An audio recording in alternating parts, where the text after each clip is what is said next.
بسم اللہ الرحمن الرحیم۔ ایک بھائی نے سوال کیا ہے کہ جن مساجد کے اندر جمعہ نہیں ہوتا وہاں لوگ زور کی نماز کس طرح ادا کریں گے، اکیلے اکیلے پڑھیں گے یا جماعت کے ساتھ، اور اگر وہاں کے سارے لوگ کسی اور جگہ جمعہ پڑھنے چلے جاتے ہیں تو یہ جانا جائز ہے، اس میں کوئی حرج تو نہیں ہے؟ تو اس کے متعلق تفصیل یہ ہے کہ شہر کی جن مساجد کے اندر جمعہ نہیں ہوتا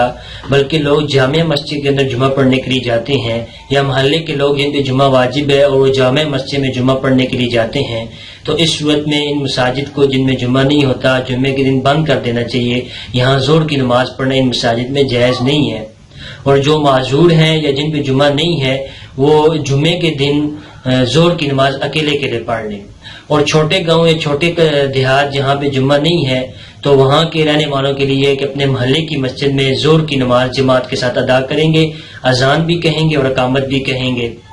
لیکن اگر چھوٹے گاؤں یا چھوٹے دیہات کے رہنے والے لوگ یہ اپنے محلے کی مسجد کو چھوڑ کسی اور جگہ شہر یا بڑے قصبے میں جاتے ہیں جمعہ پڑھنے کے لیے، تو اس صورت میں ان کے ذمے سے زور ساقط ہو جائے گی اور وقتی فریضہ ان کا ادا ہو جائے گا۔ البتہ ان پہ لازم نہیں ہے کہ یہ اپنے محلے کی مسجد کو چھوڑ کر کسی اور جگہ جمعہ پڑھنے کے لیے جائیں، ان کو چاہیے کہ اپنے محلے کی مسجد میں ہی زور کی نماز جماعت کے ساتھ ادا کریں۔